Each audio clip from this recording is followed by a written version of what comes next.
Voicemail Podcast by Smith. Hey, what's going on, everybody? You are now listening to So What We Not Gonna Do, the original 90s voicemail podcast by your boy Smith. You are now listening to episode 10, y'all. Thank y'all so much for tuning in. As we always know, we always discuss. I cannot wait to get to you guys. It be so much going on, and I enjoy talking to y'all so much. So we are gonna get right into it, y'all. My week has been absolutely amazing, you guys. So last week I started off, if you guys remember a few episodes ago, we talked about me going to the doctor's office, right? Had this routine doctor's appointment, drove all the way out to my doctor. Now, I do drive about 45 minutes away to go to the doctor. Why do I do all that? Because I love the care there. You know, when you find somebody who actually cares for you and you're not just a number, you're not just a patient, you stay there. So, drove all the way out there a few weeks ago for my appointment. Get there. Now, I did see some fire trucks outside. I didn't care too much about it. It's a hospital, you know?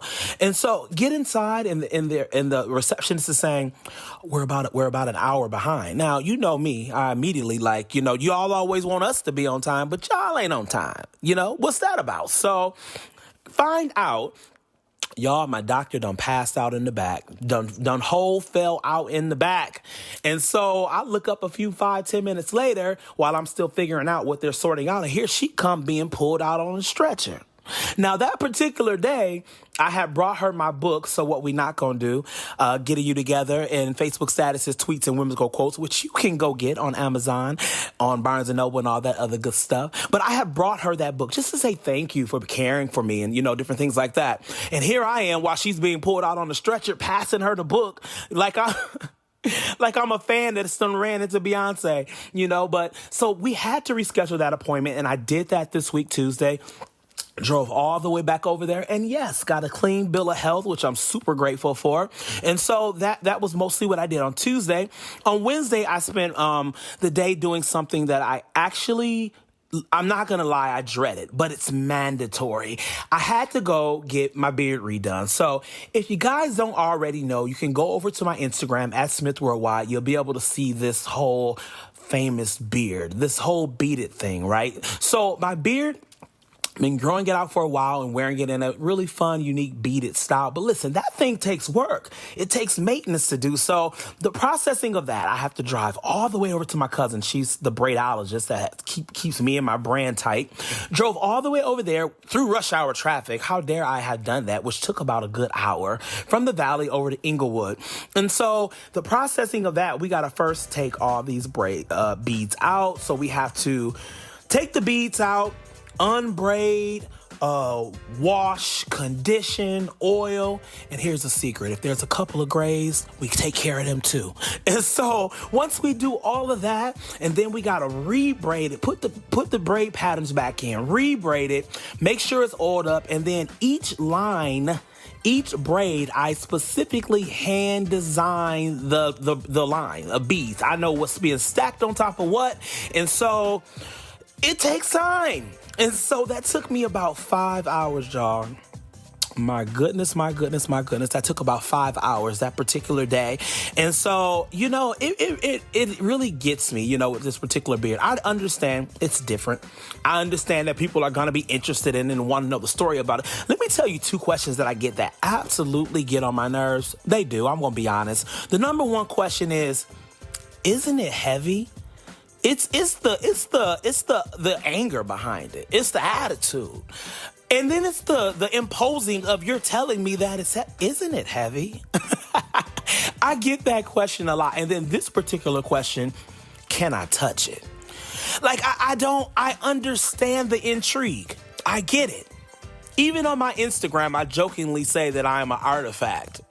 But how dare you ask somebody, can you touch something that's on their face? And so I get that a lot. And you know what I run into is people that actually have an attitude when I say, no, you can't touch me. Or I'll say are your hands clean? Because mine aren't clean and I'm in public. They really get offended by that. So I understand the process and it's all cool. I handled that on Wednesday. And then on Thursday was the homegoing of Nipsey Hussle.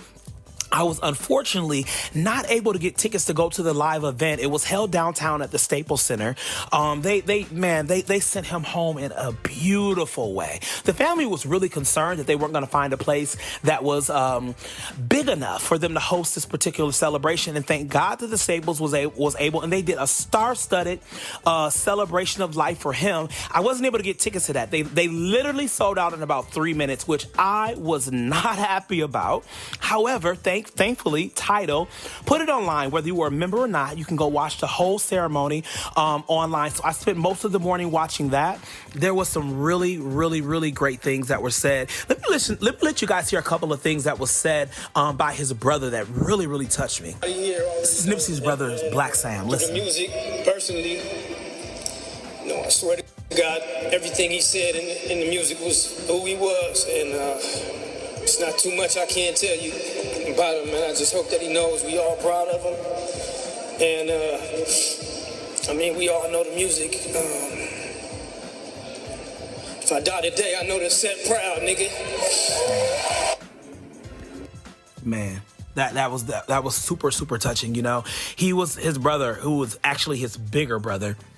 Can you imagine having to lay to rest your brother, and then as a bigger brother, I'm an older brother.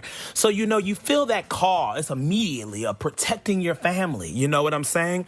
And so he was clenching that mic so tough. You felt his heart on that. And so Lauren London, who is his girlfriend, his life partner, Nipsey Hussle's, she also has something powerful to say that I wanted to play for you. This short clip. Let's hear what she had to say. What it is. Grief is the final act of love. My heart hears you. I feel you everywhere. I'm so grateful that I had you. I love you beyond this earth. And until we meet again, the marathon continues. Period. I love that. I love that. Find you somebody who gonna be the same that they is with you when you're not there. You know what I'm saying? And I know that they're definitely gonna carry out his legacy. So that's how my Thursday went. I started off my day doing that, paying tribute and honor there, which was so good. And then I shot back over to Inglewood. I'm just so loyal, y'all, and it's gonna kick me in the butt every time, but I am. I've been going to this particular barbershop since before I moved to LA.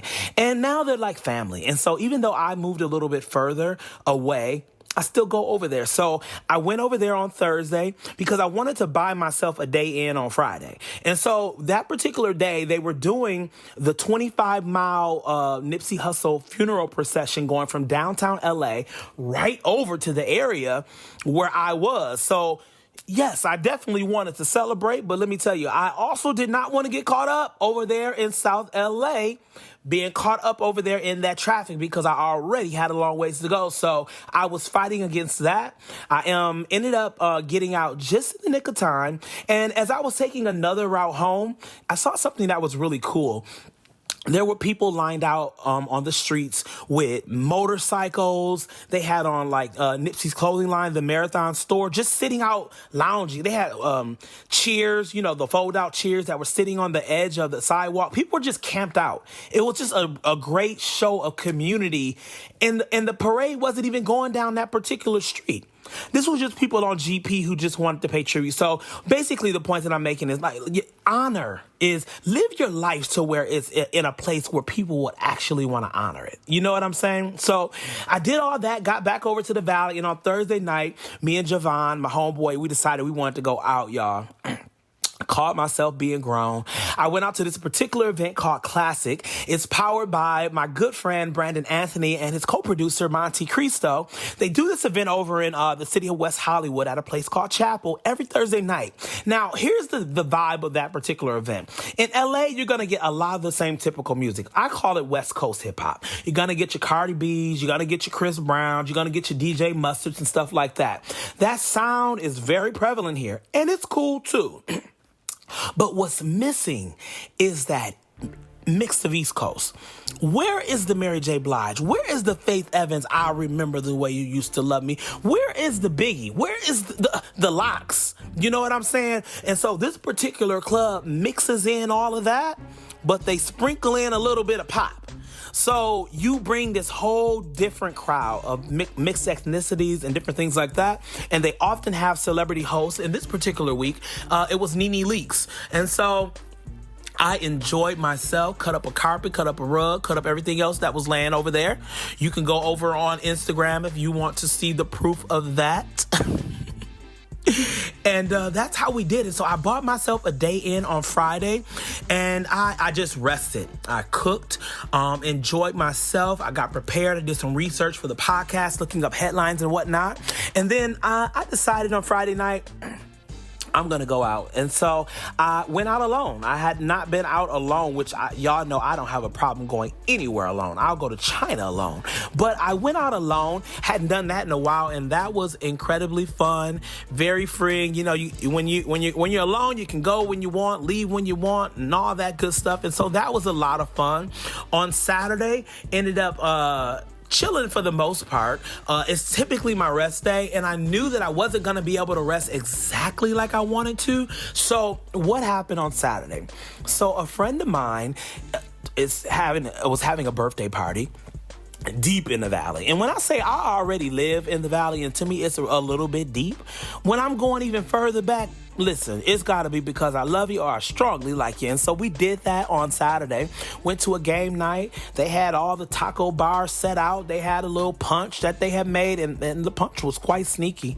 Yeah, y'all know how, you know, it tastes like Kool-Aid until about 15-20 minutes. And so we had a great night playing games. I love having nights. It reminds me of like growing up in the Midwest. Just chill, un-Hollywood. Nobody's caring about any celebrity or celebrity news. Just playing good old Uno, Crimes Against Humanity and stuff like that. So we did that. And so since we were already out, again, I was with Javon, and then Jonathan also ended up coming out. And here's the Gimme Gotcha. We have one of our guys, one of our friends among our crew. His name is Terrell. Like, we call him like our uncle. He's your extra fly uncle, the one that shows up and shows out, but they only show up once a month to go out. So this particular Saturday, mind you, I told y'all it's my rest day, but now I've given up my Saturday to a birthday party. And so now Terrell is saying he want to go out. And so I had to yield, y'all. I call it peer pressure, but maybe not. Maybe I'm just putting the blame over there. But we went to this particular party. It's called the Mansion Party. No, it's not held at a mansion. They're typically held at different warehouses across the city. But the gimme gotcha on this particular party is that you pay one fee, and then there's open bar. And so that's when things can get really crazy, you know, when you got people that are able to just order 1 and 2 drinks at a time. So it's a very adventurous party. And so we went there, and we had a really good time. Terrell came, showed up and showed out. And it was a great, we held up a good VIP section, just had a good time, good brotherhood, no drama.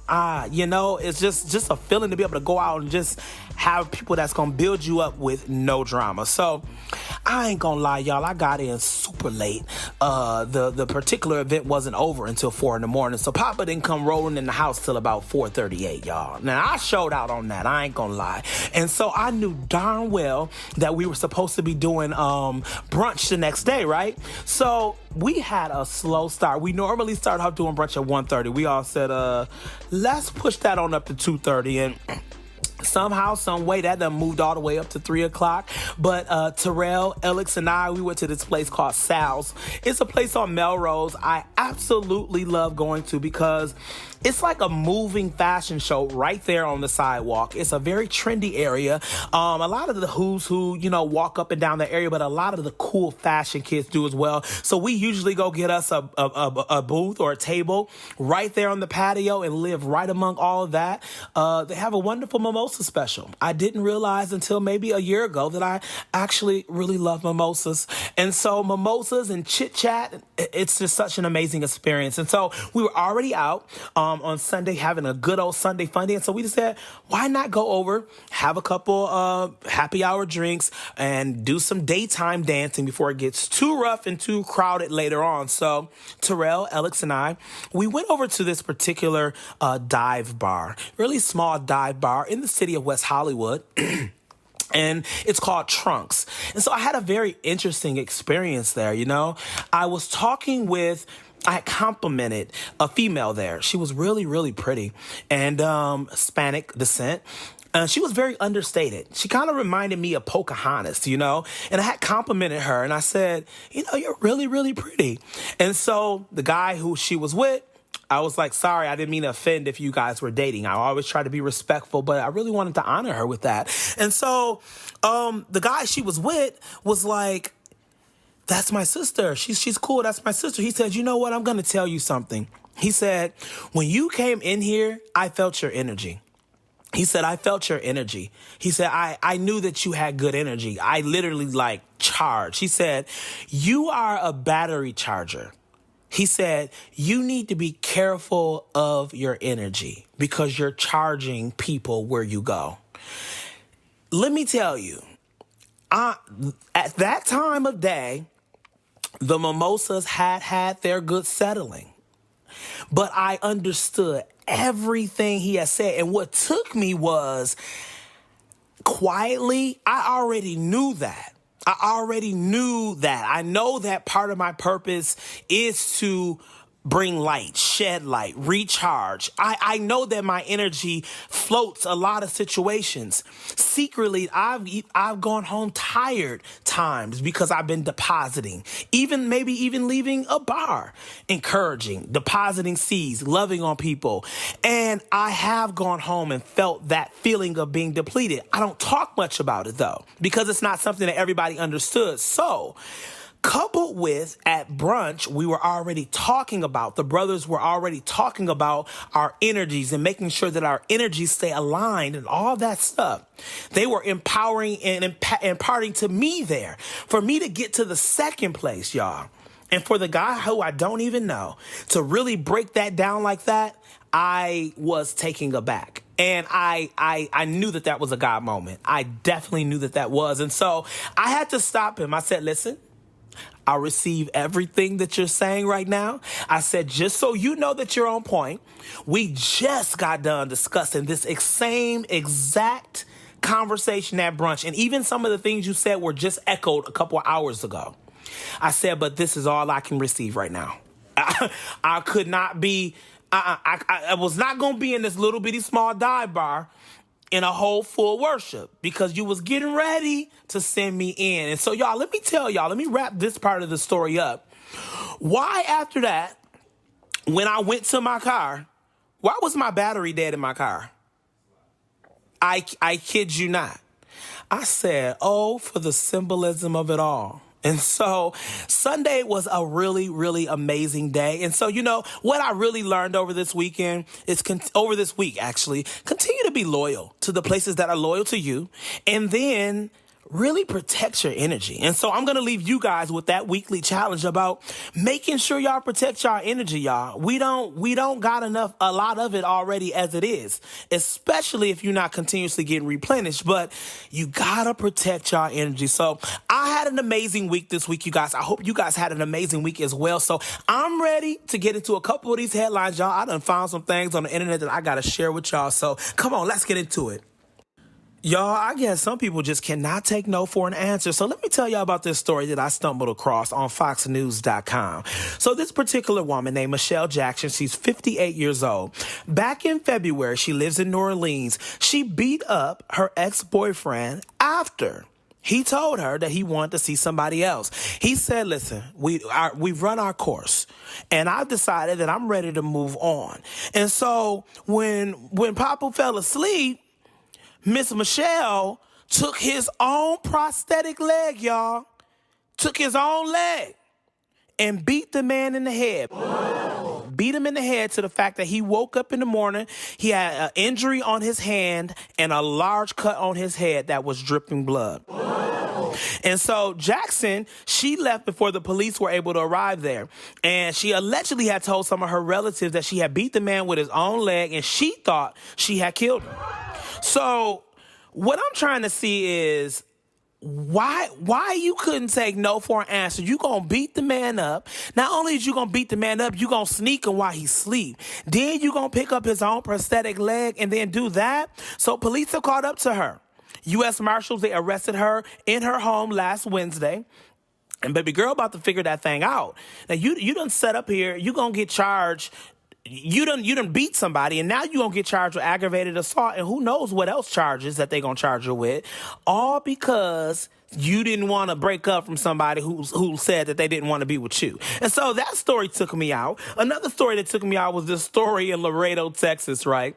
So this woman says that this 20-year-old woman, Lizeth Guadalupe Ramirez, so she asked her boyfriend, hey, babe, do you think that I'm pretty? They were watching a movie or whatever, chilling at the crib. And she asked him, do you think that I'm pretty? And so her boyfriend, he took too long. And actually, it wasn't even her boyfriend. It was her husband. Let me clarify that. Her husband, y'all, she wanted some clarity. And so he took too long to answer her question to the point where that angered her, where she got to wailing off. And so when she got to wailing off, police ended up getting called, and now she's charged with 2 counts of assault. I'm just like, y'all, we have got to do better. When we listen, I heard somebody once say, spell on backwards. It's no. No means no. Shoot, if I don't want to be with you, I don't want to be with you. So come on, y'all, let's move on to our next thing. Let's get into some music. When Uptown Records group Soul For Real dropped the Billboard #1 song Candy Rain off their debut album in '94, they sent radio waves and house parties into a frenzy. Put your umbrellas up and let's get into Soul For Real's Candy Rain.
Let's see who needs my help this week.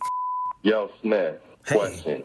What happens or what do you do when you've been dating somebody for 3 or 4 or 5 months maybe, and all of a sudden it goes ghost. They go ghost. Uh-oh. No contact, no nothing. How do you feel? How would you feel? What do you do? What do you say? Let's let it go away? Let me know. So the caller is asking the question, what do you do when you've been dating someone for 3 or 4, maybe even 5 months, and then all of a sudden they've gone ghost? What do you do? How would I feel? Well, I don't really know the particular time frame that the ghosting has happened. I don't know if that's been a weekend you haven't been able to contact them. Has it been a week? And that's super abnormal. But I'm going to address the question from the angle of the distance is not the normal distance where the communication had been. And so, of course, it's not comfortable at all when you realize that there's some shift in anything that you're building or investing your time in. You know, when you're putting your investment and your time into something, you're also normally putting your investment and time into consistency of that same thing. And so when you're investing your time the way you've been investing your time and your energy the same way, and then you start seeing that the results have a difference, it just isn't a good feeling. So to answer your question about how that would make me feel, if I felt like we were at a particular situation where I'm being ghosted, I'm definitely going to feel a way about that. Now, the bigger question is, what do you do with it? For me, I am the kind of person where I do typically work harder for something that I've already invested in. But when I realize that that particular thing is literally evading me, then I'm very quick to let it go. Because what I don't want to do is to capture something that doesn't want to be held, that doesn't want to be maintained in that space. And so right now, you're basically holding on to a memory of what was. And so that can be haunting in itself. You know, it occupies your mind space because you're holding on to what was. And guess what else it also does? It locks out or keeps at bay the things that are trying to come. You know, I'm at a point in my life where I'm looking for the things that are also looking for me. You understand what I'm saying? So if I'm situated in a situation, and that situation, the distance becomes so great to the point that I now feel ghosted, that I'm going to have to respect your distance and I'm going to have to respect your time. But what that also means is that I'm going to also have to continuously look for or continue living my life, which may entail investing myself somewhere else. So what I'll say to you is this. Unfortunately, it sounds like that particular ship may have sailed. You've got to be okay with that. And you have to decide, for one, you got to make sure that you're not over exaggerating the distance. You know what I'm saying? And I do believe there's a little bit of time, that a grace period that should be in there. You don't know if the person went to jail. They could be in the hospital sick. Maybe their mom is fighting cancer they never told you about. So you don't want to be reactionary. You don't. But at some points, if the distance is so great to the point that it's now being called ghosting and you can't even acquire or inquire on the information, you've got to let that space go so that you're not allowing what was a relationship to be now occupied by a memory. We don't want to do that. Twitter has some of the most out-of-pocket commentary ever on any social media platform. I find some of the most comical things on Twitter. So in this particular episode's tweet of the week, it comes from Twitter user @ShineMyShit. And so his particular tweet, and I quote, "WTF, do baby clothes have pockets? They don't even own shit." When I sat there and I thought about that, why does baby clothes have pockets on them? What is the 4-week-old putting in his pockets? And what the mama got that's so important that you got to put it in the baby's pockets? So, to my fellow clothing designers, my fellow clothing warehouse factory pressers and all that good stuff, all y'all in that industry, me and @ShineMyShit on Twitter wants to know, why do baby clothes have pockets? Let's figure that out. Come on, y'all. Let's get into my next voicemail. I see my voicemail light blinking off. Who's calling? Hi, Smith. This Hey. is a question regarding truth telling. I have to tell my friend a truth that they might not be aware of. And I want to know, what ways do you tell your friends truth-telling? Do you cushion it? Do you go straight forward? Can you give me some pointers and help me out? Thanks a bunch. So this particular caller is saying, listen, Smith, I got a chatty waddy coming up, and I got to talk to one of my homeboys, one of my homegirls, my actual friends, about some truth concerning them, and wanted some tips on how do I go about truth-telling when it's time to sit down with friends. And so, I will definitely acknowledge that fact that sometimes truth-telling is not fun and it's not the easiest thing to do, especially when, it's your friends. I am thankful for a group of friends. When I tell you that they don't mind sitting down with a little bit of truth, baby, they will call a meeting in a minute and will say what is on their hearts. And I am grateful for that. I actually need that, and so for me, the way that I handle truth-telling, it's on an individual basis. It's based upon how my particular friend receives information. Because we don't want to have a truthful conversation and it brings up the lines of defense and it goes over their head. We don't want to have a truthful conversation and we take one approach when we should have took another approach, and then the whole conversation is null and void. So we want to use wisdom when talking about how to bring truth to the doorstep of somebody that we love, right? So you may have those friends where they're stubborn. You know what I'm saying? They may need to have a very direct approach. Yo, you were out of pocket last week when you did XYZ, and this is how it made me feel. Some people need that approach. There's certain friends where I know that they're highly offensive, defensive, and offended. And so you may have to go take them to a bowl of ice cream over at the nearest Haagen-Dazs or something like that, and have the conversation there. It's on a neutral space. It's over a sweet treat that makes everybody smile, and it's in a place where the energy is there's a free flow that neither one of you guys particularly belong, so nobody feels like anybody has the upper hand. You get what I'm saying, over the environment. And then you can have that conversation. And I typically like to, especially if it's a conversation, if it's a truth-telling conversation about offense that I've taken, I tend to not want to point it as a you did, blamatory. I start with how what happened made me feel. And so if you unpackage your truth in that way, because at the end of the day, it's not their truth to them at this time. It is owned by you, being shared by you.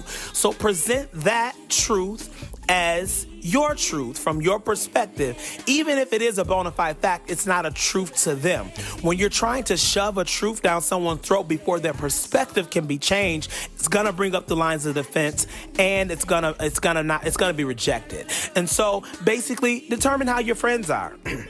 Think about the truth that you have to share and how you want to unpackage it correctly in a way that's going to be received. You don't want to waste all that good old time sitting somebody down to have a truthful moment and it not have the impact that you want it to have. So try those two approaches. Let me know how that goes. If that doesn't work, call back in next week. We got you taken care of.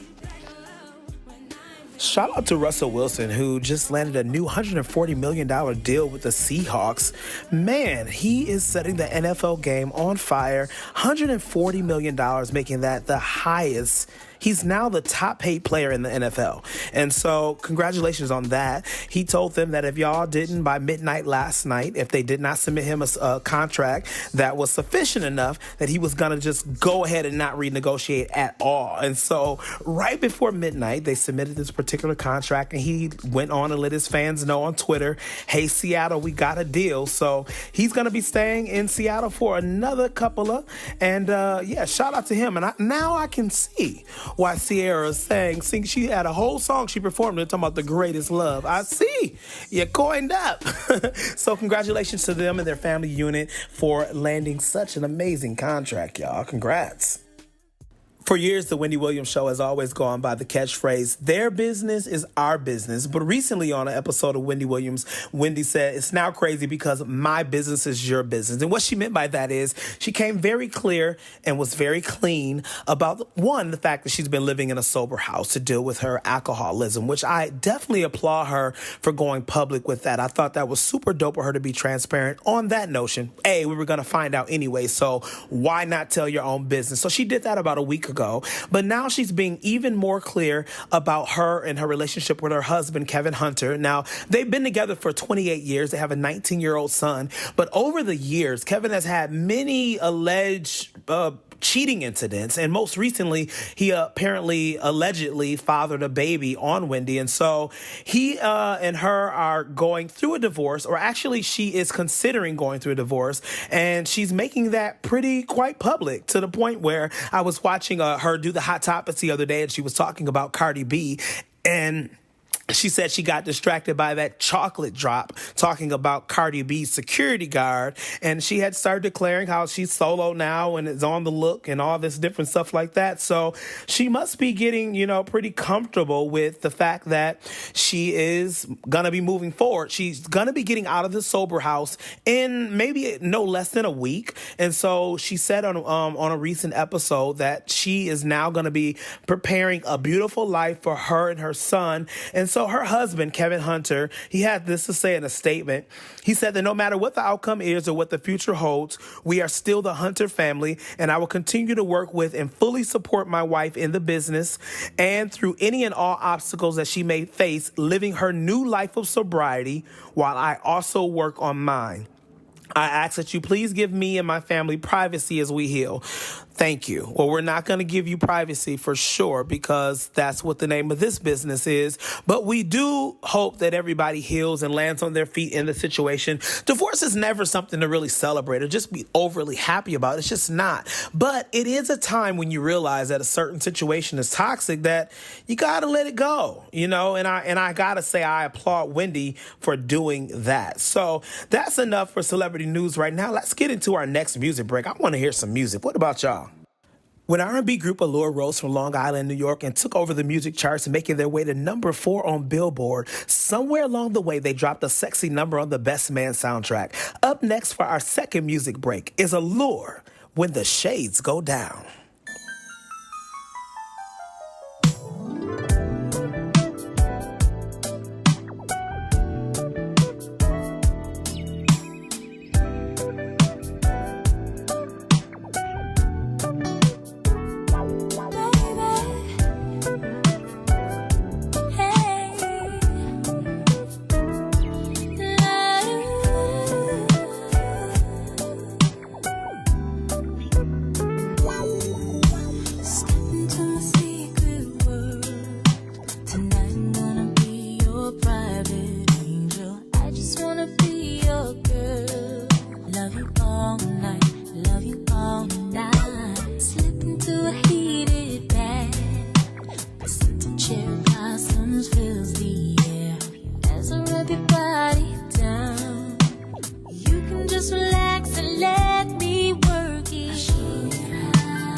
into my waters and ride the waves. Every time the love is made, see the pleasures of love in the Lord's tattoos. Like a joyous lake, I'm waiting for you. Dive into my waters and ride the waves. It's time to pull down the shades.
Hey, that's my song. My girl said, when the shades go down. Look, y'all, I'm looking over and I see my voicemail light blinking. Let's get into the next one. You right? I have a question. This has been bothering me for years. Uh-oh. I just never had the courage to ask anybody. Bear with me. I hope you understand. Why is there so many celebrities that are Anglo-Saxon adopting little African babies when we have little black kids right here in the U.S. that need to be adopted? And then they don't even care about making sure they stay in tune with the culture. I don't get it. It's always bothered me. Not like a bad way where I was just hated seeing it. I was just always concerned. Like, why do y'all want to adopt kids that are little African babies? And then we got them out here with their hair looking all bad. I don't know. I finally got that off my chest. Now I can live in my excellence. Thank you. I'm glad. I am excited to hear what you think about that. Peace. So our caller has something to get off his chest, y'all. He had something that's been bothering him for quite a while. And that concern is not a concern that has not bothered even probably some of y'all who are listening to this right now. And what he wanted to know is, why is it that celebrities feel the need, in his eyes, white celebrities, to go adopt African children or children of color from outside of the country of the USA, when there are persons here of color, children here of color, who need to be adopted as well? His second tier issue was that they don't teach them culture. They don't have them train them up to where, in his mindset, they understand where they come from. So to answer that question, I definitely understand, where you're coming from as it relates to that. In the early 2000s, it definitely seemed to be an it thing for celebrities to go adopt children of African descent. We had Madonna, who I will say is from the Detroit area, a highly populated black area. Madonna's from that area. She adopted a black child. Charlize Theron did the same. Now, Charlize is of South African descent, but she did the same. Jolie Fisher, Michelle Pfeiffer, Angelina Jolie, they have all joined the ranks of celebrities, matriarchs who have wanted to expand their family by adopting from overseas, and their choice was black children. And so the caller is wondering, why is that? And I definitely understand that. As I was mentioning during the early 2000s, it did seem to be a it thing. It seemed to be like a charitable thing to do. And most people were saying that it gave the appearance of in another form of white supremacy. The media really took to light of that, because during that period, mid-2000s, 2002, 2008-ish, you did have an influx of celebrities who were going to adopt, and then some people, AKA purchase, black children. So me being a child, I've never been in the adoption system, but I was a part of the foster care system. So I do know the perils that go on in a home or inside of a child when they have been displaced. And for the most part, I will tell you that most people just want to get to a place of safety, in a place that they can be loved at, no matter what that particular race is. So for me, intention is everything, Of course, I don't want to see, cultural appropriation on the hip of a famous white celebrity because she or he had money and they were able to go through the process and adopt overseas. No, I don't want to see someone who looks like me being appropriated. But at the same time, there's a couple of factors and a couple of facts that we got to discuss that could help shape, your perspective on adopting, period. So most of the cases of adoptees or people who need to be adopted are African American. There's about 428,000 children that are in foster care that need to be adopted, and a large percentage of them, like 135,000 of that, they are of African American descent. And so the needs for African American adoptees, and that's not even including the overseas numbers, you guys. But the point being, there are more black children that need to be adopted than there are white children. To the point that they often have, they being the foster care, the adoption system, government agencies, there's often incentives for parents and parents-to-be who want to adopt black.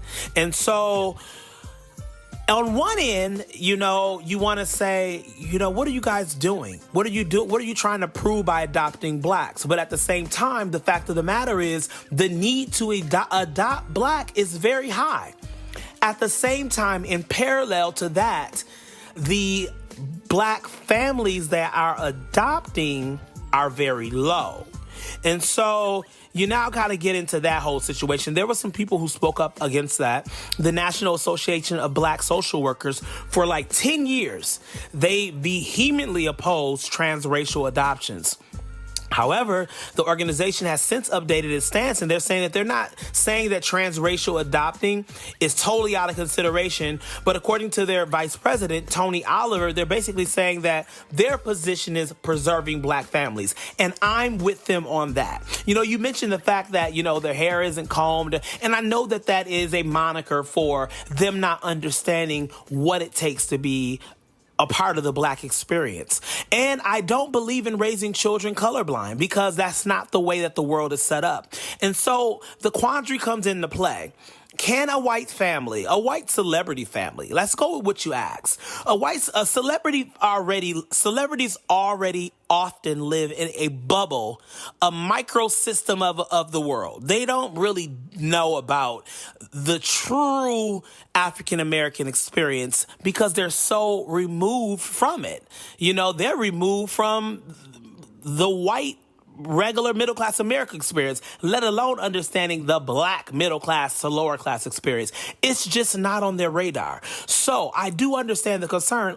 Are you going to raise this child? Are they going to know about Sojourner Truth? Are they going to have the option to go to HBCUs? Are they going to know they don't need a just for me permit until they're 12? Are they going to know how to grease their edges and lotion their ashy knees? Are they going to understand what it takes to be a part of the black experience? And are you going to be able to teach them that? So I definitely understand that need as well. And so I do believe that children need to find a loving home.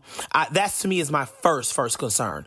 Intent and motive of those who are going to be parents or parents to be is very paramount to me. But we got to discuss why sometimes it is whites and why sometimes it's celebrities. Adoption can be super expensive. U.S. foster adoption is one of the most least expensive adoption routes, and that can be less than $5,000. But if you're adopting a newborn from a U.S. agency, that can cost between $20,000 to $40,000. And yeah, there are tons of African American people who are doing amazingly well in the U.S. of A. But overall, based on the needs of those that need to be adopted and those able to, in the Black experience, there's just not a lot who are often able to afford the process of adopting. And then once you have the child, you got to raise them. So according to CNN, the average cost to raise a child until 18 years old is $241,000. $241,080 to be exact. And so when you look back at what it costs to be successful at this, it lessens the amount of African Americans that are doing the adopting, whether that's in the U.S. or adopting our own from outside. So back to your question, why does that happen? Well, oftentimes it happens because the surplus amount of needs for adopting of Blacks is just not being met. It's just not being met.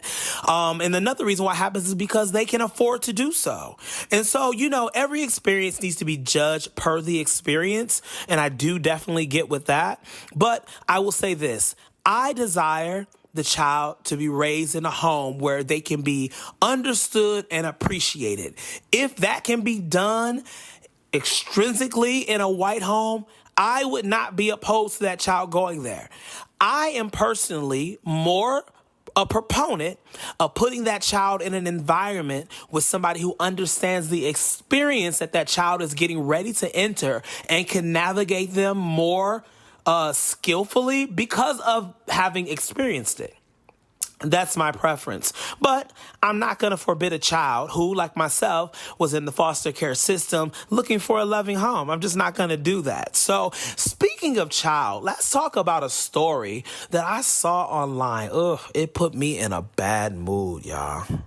Well, the Chicago police is known for they're just a mess, and they are now back in the news. According to CNN.com, I found this story that was utterly repulsive to me. So there's a father in Chicago.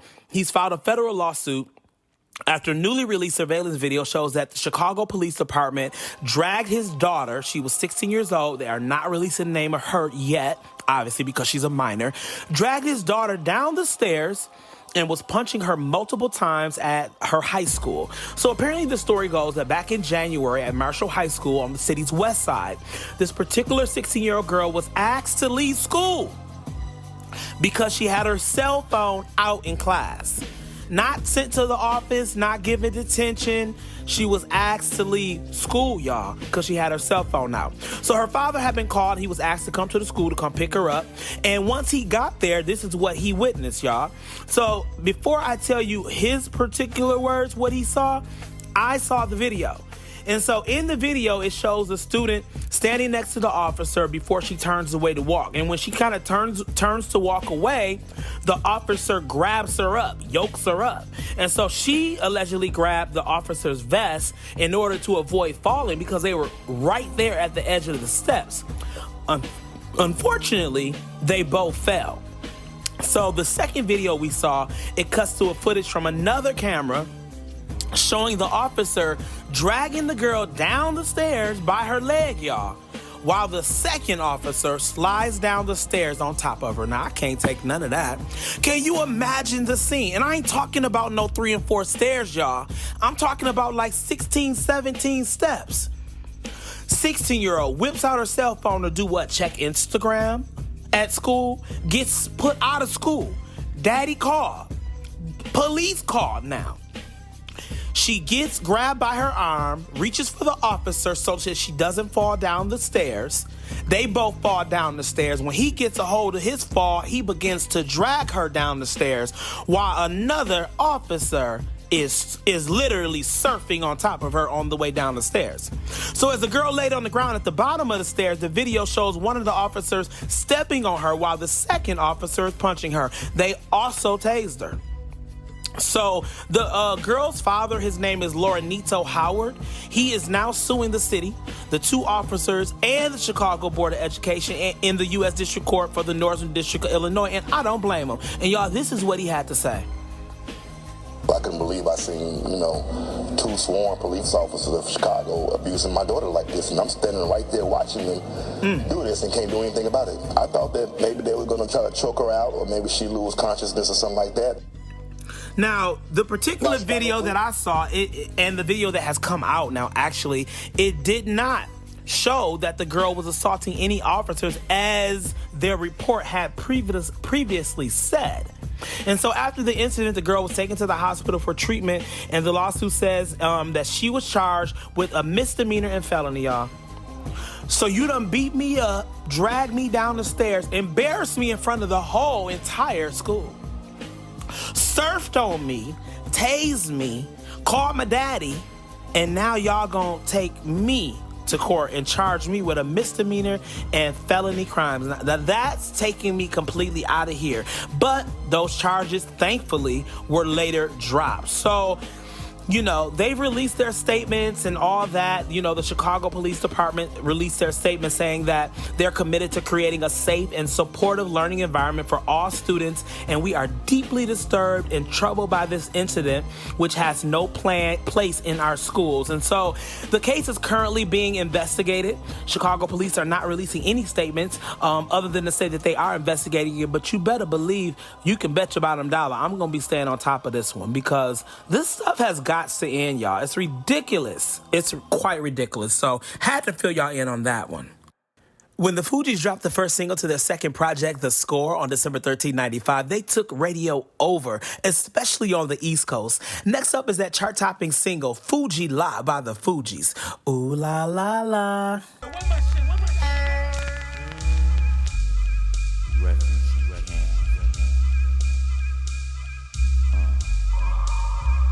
We used to be number 10, now we permanent in one. In the battle, lost my finger. Mike became my arm, pistol nozzle hits your nasal. Blood becomes lukewarm, tell them, come on, be easy now, squeeze this shaman. Test why cleft, see that flesh get scorned. Beat so bad, make you feel like you ain't wanting to be born, John. And tell your friends, stay the hell out of my lord. Chicken George became dead George, stealing chicken from my farm. Another dead pigeon. If you're mafiosis, then I'm bringing on hatred Sicilian. Nobody shoot me. My body's made a hand grenade. Girl bled to death while she was tongue-kissing the razor blade. That sounds sick, maybe one day I'll write the horror. Blackula comes to the ghetto. Jackson Acura. Stevie Wonder sees crack babies becoming enemies in their own families. I'ma get and come, you know what we soon done. Gun by my side just in case I got the rum. A boy on the side of Babylon trying to front like you're down with Mount Zion.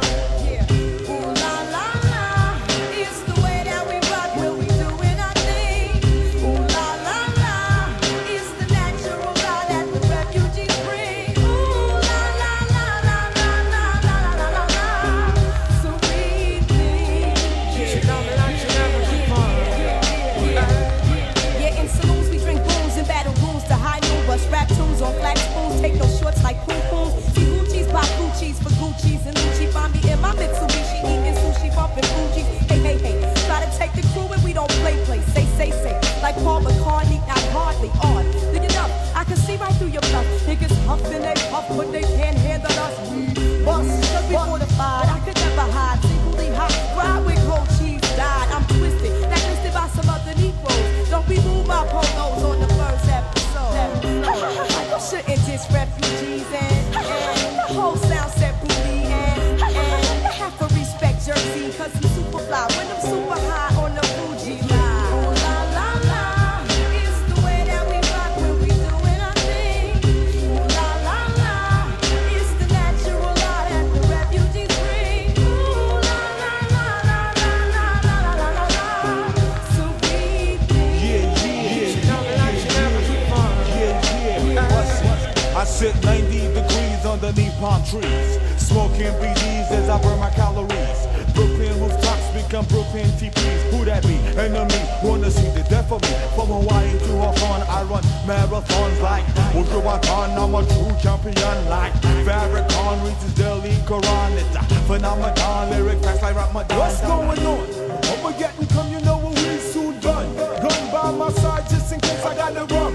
A boy on the side of Babylon trying to front like you're down with Mount Zion. What's going on? I'ma get and come, you know what we soon done. Gun by my side just in case I got the rum. A boy on the side of Babylon trying to front like you're down with Mount Zion. Zion. Ooh la la la, it's the way that we rock when we doing our thing. Ooh la la la, it's the natural law that the refugees bring. Ooh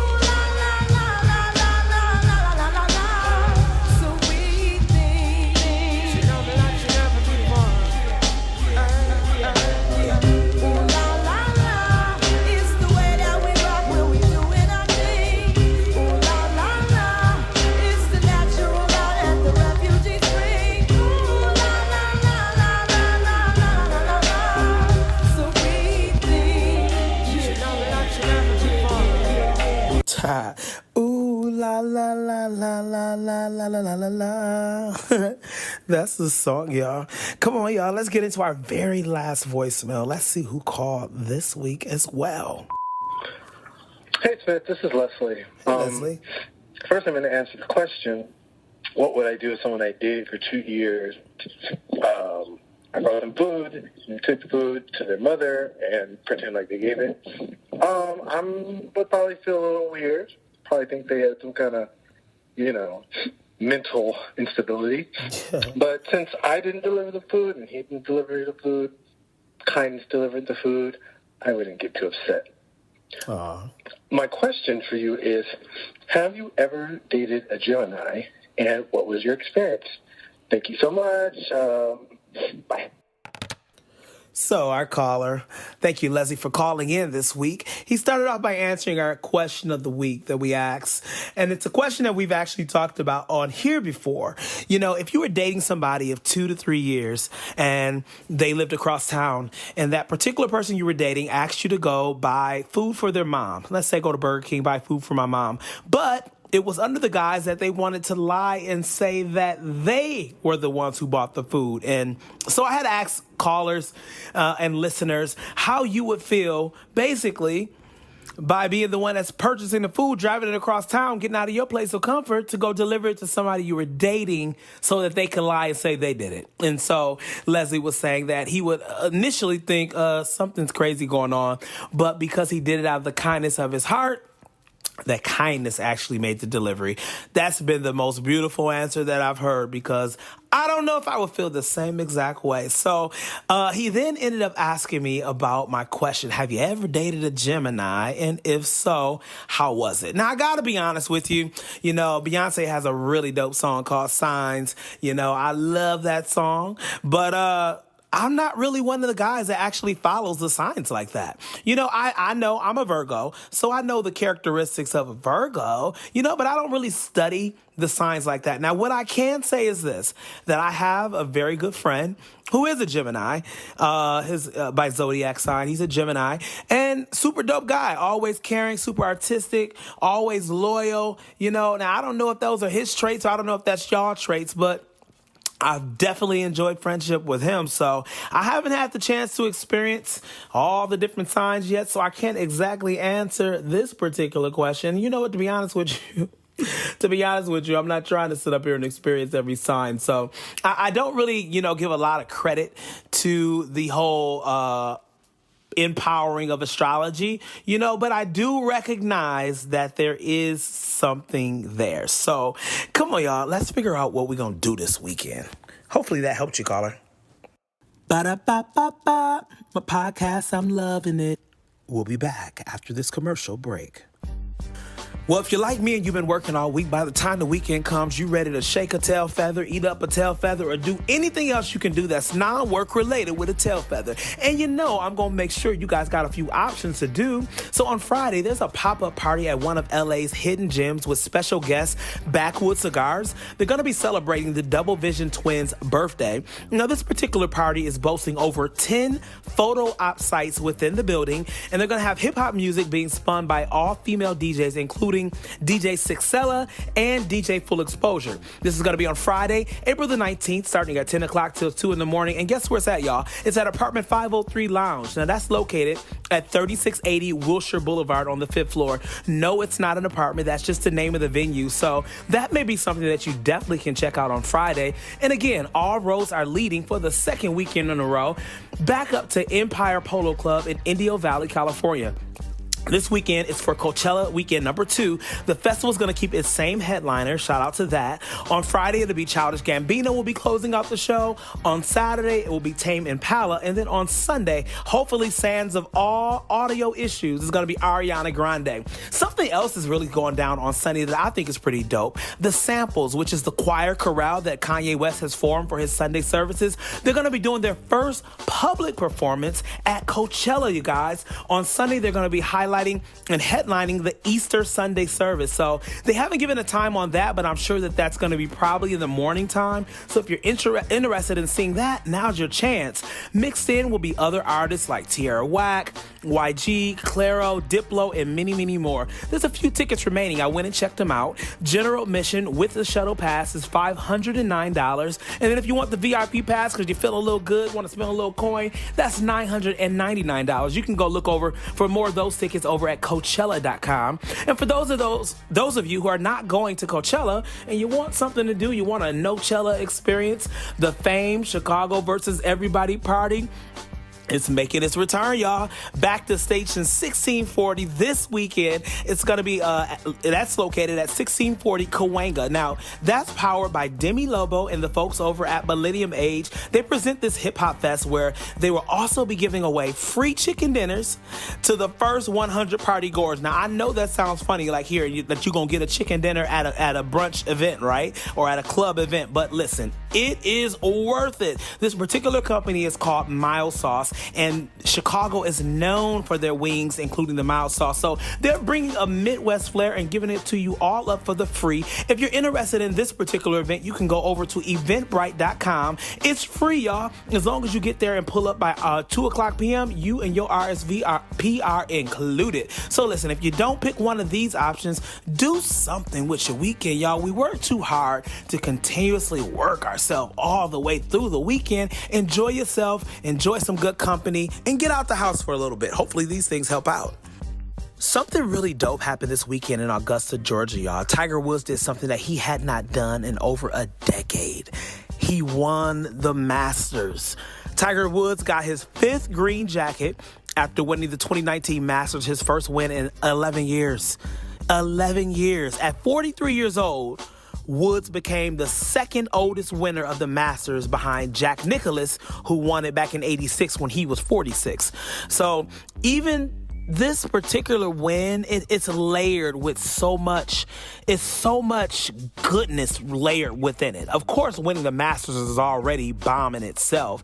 You know, his win, it caused Obama to pull out his pen. President Obama said, to come back and win the Masters after all the highs and lows is a testament to excellence, grit, and determination.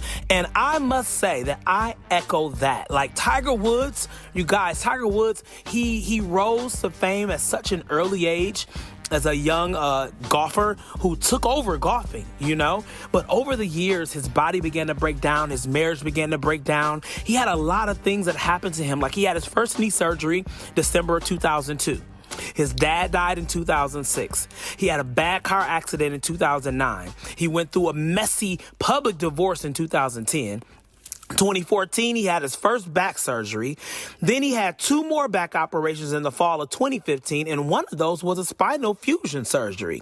And then after that, he had another final surgery in 2017, to the point where Tiger has himself called himself a walking miracle. Now, you know, it's so easy that I'm sure that there's many people that are in the golf arena, they probably counted Tiger out. You know, after his divorce and how all that went down, there was so much public scrutiny around Tiger that people, including black culture, had just totally done their hands away with Tiger Woods. And I can imagine being Tiger, you know, feeling so counted out, feeling so abandoned. You know, it's so interesting how we can praise people in their highlights and then they're gone when they don't do what we want. And that's one of my issues with cancel culture. You know, as soon as there's this thing going around, especially online, we're going to cancel this and cancel that. And what that means basically is when the culture is requesting that because of an offense, you know, maybe an artist has said something about another artist, or an artist is still wearing a brand for somebody who has made racial statements or what have you, or something of that nature, then often the culture, especially black culture, has called for a cancel of that particular individual based on their wrongdoings. And so it's so interesting that particular cancel culture is so loud, particularly online, and how unforgiving we are as a people and so easily ready to throw each other away because of an error. You know, I tend to want to lean towards more of let's nurture and teach and train up and correct as opposed to throwing someone away. So back to Tiger Woods. Can you imagine being at the height, being a black man, being a man of color at the height of a field that is not normally welcoming towards us, being celebrated by your culture, being celebrated by the culture that you're playing in, having endorsements from Nike and all these other great American companies and great international companies, and your name ringing aloud in such glorious ways. And then as your body begins to break down, and then as your marriage begins to break down, and then as pieces of your character start to reveal themselves, you find yourselves now on the outskirts of a culture that once praised you. And so that really settled with me today when I saw the picture of the win, the victory in his eyes, his hands stretched to the skies, holding his golf stick, and just having that pride that I did it. I'm back. They counted me out, but here I am again. That really, really, really resonated with me. And so that's what I wanted to leave you guys with. We got to be so careful that we don't count each other out, you know, especially so quickly. But most importantly, that we don't count ourselves out. You know, sometimes because we're aging and we're getting older, we start to feel like we missed the mark. Oh my gosh, I'm turning 30. I'm not married yet. I haven't started a business yet. I'm still trying to figure my life out. And sometimes we will allow that pressure that society of the world puts up on us, and we will digest that. And we will begin living that dream instead of the dream that God gave us. You know what I'm saying? And so I want to encourage you all. It's never too late. It's never too late to be great. It's never too late to be great. And so today, don't allow yourself to be counted out. Don't believe the narrative of others who are counting you out. Your ability to be successful is all in the ability of you to be able to move your feet forward. If you are able to get up every day, and even if you just move an inch forward, you made it an inch past where you was yesterday. And guess what? Tomorrow it may be 2 inches. The point is not staying in the same place and not moving backwards. So shout out to Tiger Woods. Congratulations, sir. You are a man, a testament of endurance, and a person that has showed us what it looks like when you travail over what you had to go through. So you guys, thank you all for tuning in to this particular episode of So What We Not Gonna Do, the original 90s voicemail podcast by me, y'all. This is episode 10, and it's called Please Don't Go. So all the stories that we talked about, they really were wrapped within somebody needing to let go of something, or somebody who was worried about should they let go of something else. So I figured that song was the most fitting. Hopefully you guys enjoyed this particular episode, and I cannot wait to catch up with you guys next week on episode 11 of So What We Not Gonna Do, the original 90s voicemail podcast by me. But here's the thing. You guys don't have to wait all the way to next week to figure out what I got going on. You can follow me over on social media at all my social media platforms, which is located at Smith Worldwide. Instagram, Twitter, Facebook, even Tumblr, y'all. We can catch up there. I do a show every day. It's a reality show on my Instagram stories called Being Smith. You guys can come up to date, up to speed with me on site to work. I'm on the red carpets. I'm getting dressed to go out. We're talking about life, love, fellowship, and we're doing all that during the week on a daily basis. You guys can go follow me over on Instagram at Smith Worldwide. Check the stories, y'all, and get into that. And of course, you can always go back and hear past episodes of So What We Not Gonna Do. You guys, get caught up. We got a few more episodes into our season finale, you guys. You stuck with me all this time for almost one whole full season, and I can't wait to keep getting better and better and growing and bringing y'all all the tea and enjoying y'all, telling y'all all my business and getting to know y'all in new ways. Oh yeah, also, by the way, shout out to all the listeners. I finally got the analytics, and you guys are tuning in from Spain, East Africa, Texas. So many of you guys are really tuning in there. I am grateful. You don't have to give me your time, but you do. So I look forward to bringing you guys more and more and more. And we'll talk next week on episode 11 of So What We Not Gonna Do, the original 90s voicemail podcast by Smith. See you soon. When I was young and I listened to you, your voice gave me inspiration.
I dedicate to you.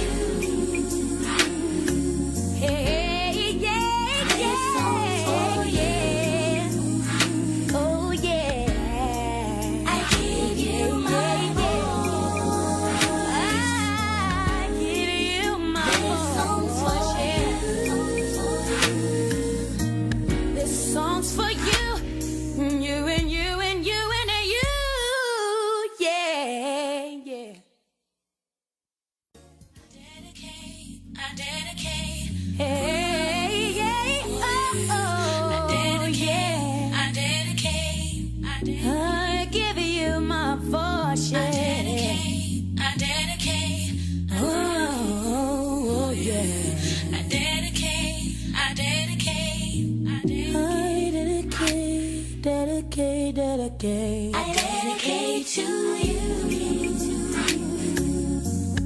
Hey,